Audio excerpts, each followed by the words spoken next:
Pay me, pay me, pay me my silver now. Pay me or go to jail. Pay me my silver now. Good morning, Bix Weir, roadrunner.com with your morning horn of Z's, your sip of chaga coffee with a kicker gummy of C60. Go to the Roto-Rooter website, click on affiliates, and you can get your gummies, your C60 gummies. Last Friday night, I posted an amazing discussion with Jenny Moonstone. It's called Next Week We Will See All. Silver, FTX, Deep State, pedos, and the Vatican. Go check that out. That's on the private road at Roto-Rooter. You can join by clicking subscribe today. Okay, silver. Silver and gold. There's some bad news in silver. I don't know if it's bad news.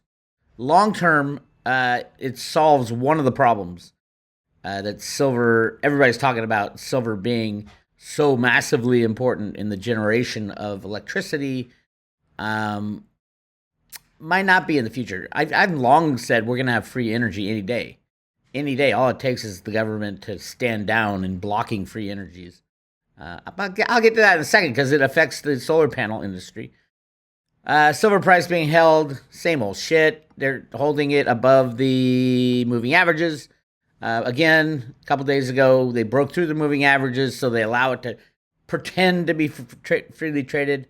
It's a click of a mouse to drive it back down below $20, back below $10, back below $0. It's just a click of a mouse. So keep that in mind when you're thinking, oh my God, we broke out, we're going to $50. No. And even when it hits $50, there's really no resistance after $50 because it's never been past $50. It should be way past $50 right now. But hey, it's been rigged for so long. What are they going to do? They're in panic mode, as can be seen by all the derivatives exchanging hands right now. We did have a delivery, though, which is important. Well, we had a delivery, and you can tell from the data. Let me show you the data, who it is. Who is it that is waiting so long to deliver, and who's delivering right now? And the big culprit is half of the deliveries. One half of all the deliveries came from Citibank house account, Citigroup Global Markets house account. Duh. They were part of the Warren Buffett, JP Morgan, Bank of America, potentially Elon Musk, potentially U.S. Mint deal. This is a massive derivative deal that the head of the CFTC said they had to do it. They had to do it. They had to tamp down the silver market when silver almost broke $30. The CFTC is funny because every single CFTC head has literally inadvertently given up the ghost as far as what the derivative market is really for, is to control prices.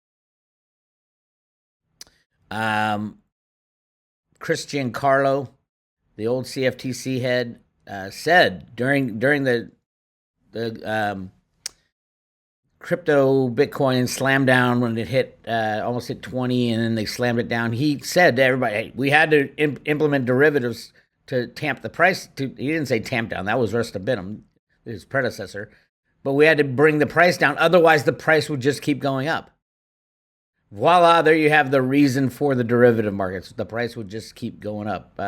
Gary Gensler said when he was in the head of the CFTC during JP Morgan's criminal rigging days, said that, well, according to Bart Chilton, the decision was made by Gary Gensler to not stop JP Morgan from rigging the silver market back in 2010, 2011, that time frame, specifically because it was a political decision.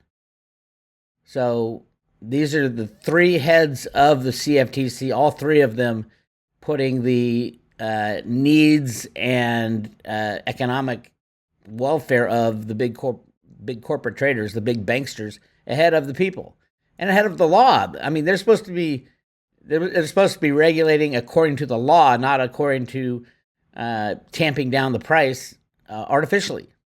So we've had three declarations by the last three commissioners, full-time commissioners of the CFTC, that the CFTC is no way looking out for a true fair market value of any asset price. They are looking to hold the system together. Much more important than a free market. Give me a fucking break. That's ridiculous. But that's what they did. All right. Okay, here's what I want to show you now. Net energy gain. U.S. scientists make breakthrough in nuclear fusion. In the last 100 years, there have been so many better ways to make electricity than the, quote, fossil fuel way, the carbon, burning oil, burning gas, burning, whatever you want as far as oil products. And, if the green energy people really wanted to save the world, they just allow one of these new technologies to come through. And here's an interesting thing, because it's making the papers, and it's being announced tomorrow, by the way, of our big week. Can you imagine if all of a sudden everybody had free energy? What would that do to our economy, jobs, you name it? There'd be no need for fracking, no need for oil drilling, no need for the Greta Thunbergs of the world. Cheap, free energy. And there's a million ways to do it. You can pull the hydrogen out of water and burn the hydrogen. There's 0-point energies, and then you have the nuclear fusion with no waste. So this it's going to happen. I always said that will happen. All these new technologies will be exposed when we take out the deep state banking cabal, the people in charge of our government and our lives, which is happening right now. I call them the bad guys. So really interesting, because that goes right to the heart of the issue. Growing solar panel sector to drive demand for the next decade. Will it? Will we need solar panels if all of a sudden there's a form of free energy? I don't think we will, but I don't think the free energy is coming such that it won't be massively distributed till at least 10 years down the line. But I do think within 10 years we should all have cheap, pretty much free energy. And from this article, it would take about 1 cup of what do they use in this thing? Probably like plutonium or something like that. You'd only need 1 cup to power your house forever. A single house. So imagine putting in an energy plant that uses 1 cup of whatever it is, enriched uranium or whatever it is. And they make power through nuclear fusion, pushing the molecules together fusing them together. The opposite of what we have today, the nuclear power plants. There'll be no need for those. These will be small units that, like in your neighborhood type of thing. We had the technology for decades. We just weren't allowing it to happen because of what it would mean to society. And now all of a sudden everybody's talking about it. Tomorrow there's a big announcement. So we'll see. Solar panels, the big problem with the whole electric car push is that solar panels are absolutely part of that push. And that was the way we get cheap and semi-free solar energy. But obviously the problem is, 1, it's tiny. It's a tiny part of the market. And 2, there's no silver. It is estimated this year they probably hit about 140 million ounces used in silver, which is about 14% of the total supply side. So supply is about 1 billion, including what's coming out of the mines and what gets recycled. 1 billion ounces per year, and then this is 140 this year. So you'd have to take 14% out of the demand. But also, how many more electric cars would be made if energy was free? So, I mean, there's a give and take there. If solar starts going away, then a lot of that will go into the new cars or new technologies. Again, silver is silver. It is the best conductor of electricity.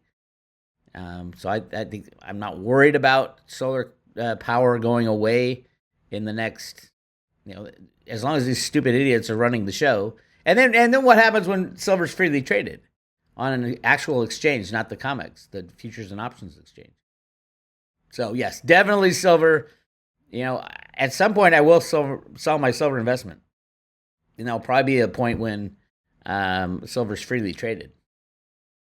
So the COMEX will be long gone. The LBMA probably is already gone. They're just not telling us. So yeah, interesting stuff. You got to stay on top of these things. Okay. It has been revealed to me through research and through everything I've been looking at. What about the subsidiary of the subsidiary of the subsidiary? The FTX takedown is a takedown of the deep state. Look at all the companies that SBF had relationships with. These aren't all of them. This is just some of them. So Sam Bankman-Fried, the head guy there, didn't do anything. He was just a stooge put there. You got to remember that, because this is run by the deep state, run by the guys at Tether and the guys in Washington and things like that. Look at all these different companies they invested in. Basically, it sounds like he was just taking money in and then investing in them, putting it nowhere near what the exchange was supposed to be, just selling it off and putting the money into different entities that they're trying to promote, such as the Democrats winning the election. It's funny because Sam Bankman-Fried said, "Oh yeah, we gave donations to both parties. On the Republicans, we did it in the dark market." It's bullshit. Unless they were paying off Republicans. This was solely Democratic run as far as recycling the elections through the Ukraine, election money through the Ukraine. So Joe Biden would give the Ukraine $50 billion. They would send it over to FTX, who would launder it for them and then invest it in all these crazy leftist type programs, including leftist politicians. And that's all coming out now. There's a hearing this week. Lots of things going on this week. It's really exciting. So yeah, I think we're going to have the massive shakeout of shakeouts in cryptos. There won't be many left standing. I do think absolutely Litecoin. I like Litecoin a hell of a lot more than I like Bitcoin. Bitcoin's run by the digital currency group. Yep. At least the core developers are. They're controlled by the deep state. So that's not good. Litecoin is not, as far as I know.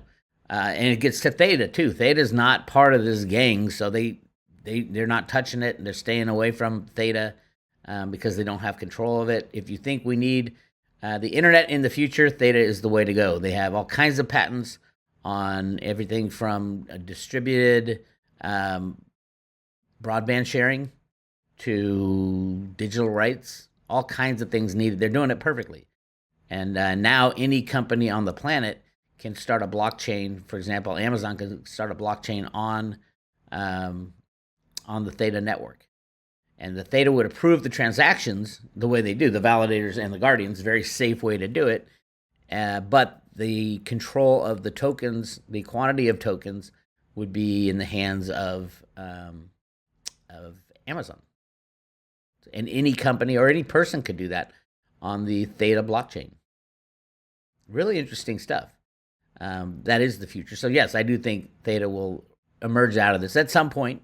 Who knows when. I wouldn't go buy cryptos if you paid me right now, because I don't think these exchanges are going to last much longer. They're talking about the Binance audit is complete fraud.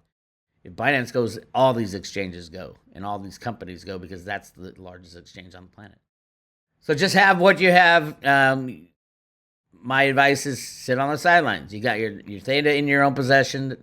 Like, there's nothing wrong with Bitcoin at all. There are massive things wrong with the Bitcoin core developers.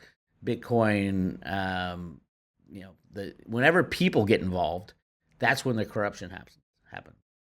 I was watching Daniela, I forgot her name, Cabona, and Max Kaiser. I was watching that interview, and Max has it 100% right. Nothing's wrong with Bitcoin. Bitcoin's just fine. Although there could be something wrong with the core developers being controlled by the deep state and the digital currency group, DCG. I've been calling those guys out forever. I met with one of the, oh my God, Litecoin Summit, first one. Will there and our wives were there hanging out at this bar after one of the days of the conference, and we start talking to this guy, and it turns out he works for Digital Currency Group. It's two young guys. Yeah, well, we were going to take over the world. We're going to take over cryptos. We work for Digital Currency Group, blah, blah, blah. I was talking to him, and I started grilling him on some stuff, and all of a sudden, their boss comes out of the woodwork and runs over to them and says, "Hey, we got to go." And I look at the guy, and he refuses to look at me, and he's just like, he had to pull his little kids out of the discussion. So yeah, digital currency group, no bueno. Kind of like Tether, kind of like FTX, no bueno. It's complete fraud, by the way. Now they're trying to get out of the bankruptcy, by the way, which is really interesting. They're trying to get out of the bankruptcy filing because the bankruptcy filing you have to expose everybody who was participating. You have disclosures all over the place, and now like, oh shit, we'll pay everybody back. As a matter of fact, the Jenny Moonstone discussion last Friday, she said something in that discussion that about everybody getting their money back, and I'm like, well, how could that happen? She goes, I don't know. The cards are telling me. Everybody who, not the investors, but the people who put their cryptos in there. Really interesting stuff there. So yeah, that's just part of the con going on. Look at all those crazy companies that were invested in. And then you have great article on Wall Street on Parade. No one trusts the FTX bankruptcy case. News outlets intervene. Justice Department trustee demands independent examiner. SEC orders the disclosures. So the law firm that's taking over the bankruptcy was the Enron law firm. We all know that. But a lot of their major guys went over and started working for FTX, for the deep state, basically, in that arm. And they're like, what the hell is going on here? When Pam and Russ Martins get into something, they start digging, and it's like, holy shit, this is crazy. So, and they don't want any disclosures. They don't want any of the debtors or the creditors to be known. They don't want the names. Why? Because it'll expose, the Clintons and all the Clinton Global Foundation or something like that. They're probably in on it. But this is deep state all over the place. And each one is a criminal enterprise. So you can take this onion and just unpeel layer after layer after layer. And it's not just in cryptos. Silvergate Bank is deep into that. Deltic Bank is deep into that. And they're literally controlled by Tether and those who control Tether and control the Democratic Party. It is insane what is happening. And Sam has started saying, I guess he said right away, oh shit, I shouldn't have done bankruptcy. Why shouldn't he have done bankruptcy? Because these guys could have printed the money out of thin air and paid off this debt. They don't want the exposure, so they're going to figure out a way to pull them out of bankruptcy. At least according to Jenny Moonstone. And you heard it here first, right? All right. FTX post-mortem, 3 of Contagion. Great articles by Scott Hill of thebombthrower.com. Fallout of FTX and SBF. There's still massive unwinding that needs to be done because a lot of these coins get locked up for a year, and then who gets the funds, and everybody's trying to steal everybody else. The deep state now wants to back out of bankruptcy so they can just pay people off and say, okay, no, don't look deeper into this. The judge decides Friday whether or not the names will be exposed, and this will be an open bankruptcy. It should be. Let me tell you, this is deep state all the way. And oh, by the way, remember what Jenny Moonstone said a long time ago, 2 years ago, that silver will be released from manipulation when the child problem comes out into full view. More on that front. I've been talking about a lot of disclosures lately. FBI reveals it has more information on the deceased DNC staffer Seth Rich. Yes, it was Seth Rich who hacked the Clinton bathroom server, not the Russians. Clinton's blamed everything on the Russians and tried to get pull down Trump because it's insane what our country went through and is still going through. So yes, I think that'll reveal more. And remember, it was the WikiLeaks. This was all WikiLeaks. WikiLeaks revelations that a lot of us found out about Pizzagate and all that. Yes, that's absolutely real. And the code names that the children abusers use. Sam Bankman-Fried's shirt that he has on his Twitter feed has the boy lover symbol on it. So it's all wrapped up in the same piece of shit garbage. But that's the beauty of it. That's the beauty of it on the road to Ruta. This is the end game. I've always wondered how they're going to take out Tether and the deep state. It's so hard to get their hands on exactly who has what. This is a huge part of the deep state, a huge part of the pedo gang. This is awesome. This is good. If they go out of bankruptcy, I don't know what the hell is going to happen. But we will see. It's getting very, very exciting on the road to Ruta. You want more information on Road to Ruta? Go to the search function and search anything you want. If you're interested in silver, watch. I'll show you how to do it. Click on search. I want to know about silver manipulation. Type in silver manipulation. Here's 1,171 articles or videos on silver manipulation going back 20 years almost. That's how you do it. When the silver riggers are finally brought to trial, if they ever will be. I mean, will they bring anybody to trial when the whole system falls apart? I doubt it. Probably won't happen. But hey, we keep fighting the fight. It's a good fight to fight. So join the private road at roadtoruta.com. Hit subscribe today. And at the moment, today, the 12th of December, 2022, we're still giving away one silver Ruta coin, a Ruta Lives coin, with every subscription or renewal. These are the coolest coins ever made. I think they'll be worth well above the cost of a 1-year subscription, which is $299 for a year, less than $1 a day for the private road. And you're going to want one of these as I don't sell them to the public, as a memento of what we all had to deal with going through this drama. So go to roadtoruta.com, hit subscribe today, and sign up for your private road. This is Bix. I'll talk to you later.